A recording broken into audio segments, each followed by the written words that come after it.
training camp was very productive for us. Had a lot of opportunities for guys that had missed parts of the spring to join the team and be ready during the summer, and also going into camp. Scheme systems, familiar with a lot of players. The bigger, faster, stronger mantra is always the thing that you try to bring to your team as you get ready for hopefully this active full 2021 season. But our players did a great job. They're here during the summer, worked hard, and we're able to just to add to the things that they've already learned. The strength coach, Kenny O'Mary, was here. It's always important to have a consistent amount of contact with your strength coach, because that's how you get bigger, faster, stronger. So a lot of players that played in college football games are back, particularly our offensive line. A lot of guys have played there. And, we're excited about the season, getting ready to get started here. Hopefully a season that will have our players opportunities for their parents to see them play in person, just all the things that all the schools nationally are dealing with. But we're looking forward to it. No, he's a very good college football player. He is a guy that can get it done with his legs. He can throw the ball. I mean, he presents the threat of, if you're trying to stop him, then he's got, skilled players around him that he can get the ball to. So when you're cognizant of where he's at, then, they have schemes and things that they do to really rely on some of their skilled players to get it done. He's grown and matured as a quarterback, like all of us want our quarterbacks, to be in the same systems, to grow and mature, become more football smart, have that kind of savvy. And so he's shown all those things. He's a very good college football player, knowing where he's at, trying to, keep him in the pocket, so to speak, or trying to minimize, if you're running the option and you miss, then he can create problems because he's got not only his open field running, but people behind him that he can get the ball to. So we're going to have to be assignment oriented and then run to the ball wherever it's at. I mean, obviously the challenges, the spring brought on, we only played 3 games. I'd say close to a dozen of our players were hurt or injured. And, a lot of them had significant reps in the preseason, the season prior to that. So you try to put a representative product that's out on the field that you can compete and play as the schedule dictated, but also just very, very aware that, your second, your third team guys were getting reps, because they normally were getting those spring practices, those 15 practices, but now you're playing games. And the games are counting, but you're still relying on getting guys that haven't played so much in the game experience. And so maybe one of the good things that came out of it, the ability to play, to practice, to still have interaction with your strength coaches, the development, the meetings, all those things were good, but there's nothing like having, your full complement of players playing for you and like being presented now. So it was a challenge. Like everyone had to go through this challenge, but we feel very, very fortunate and good about coming out of this, what we have to offer in terms of going into this fall season. Well, Hollis he's looked good. Obviously he is, he's coming back from an injury. We want to make sure that his opportunity to play, if he plays, how much he plays, what he does, what we call that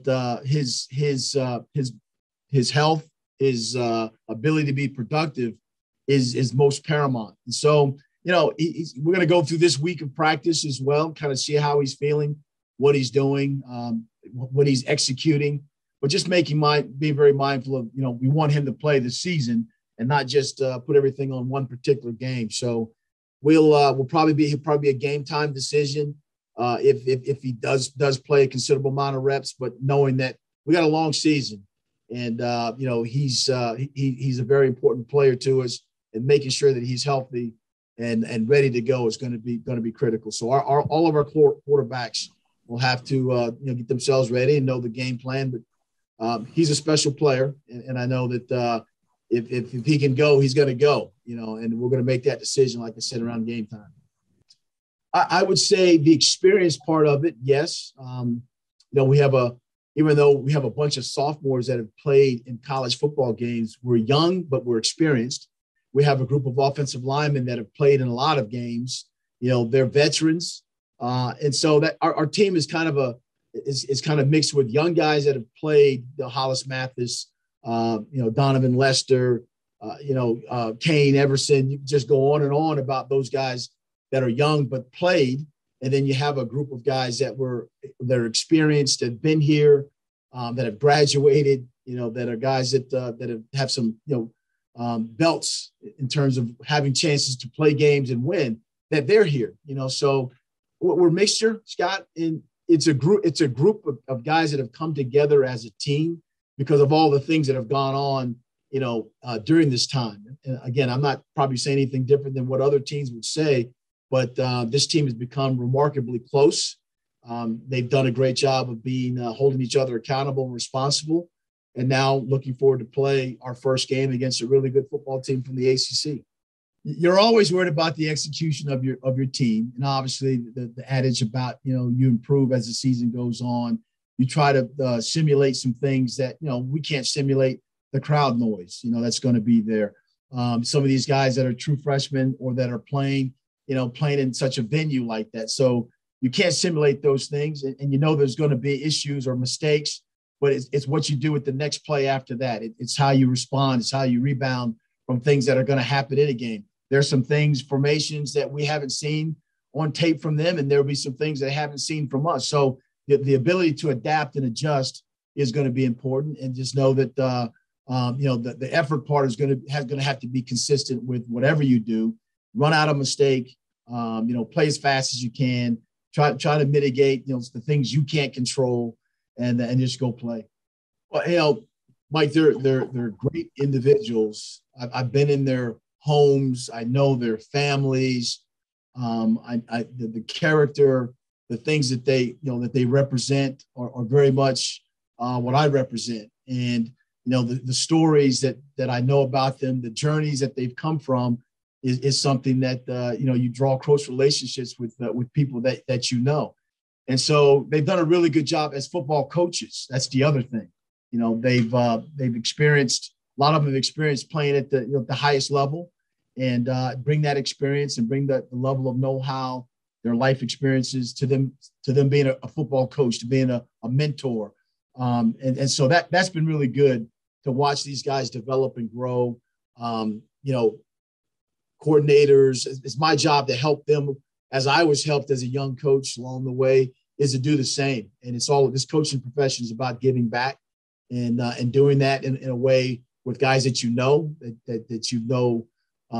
well. It's been really neat to watch their development and then grow, and then someday become the best coaches they can be. And so that's been a great thing about it, Mike.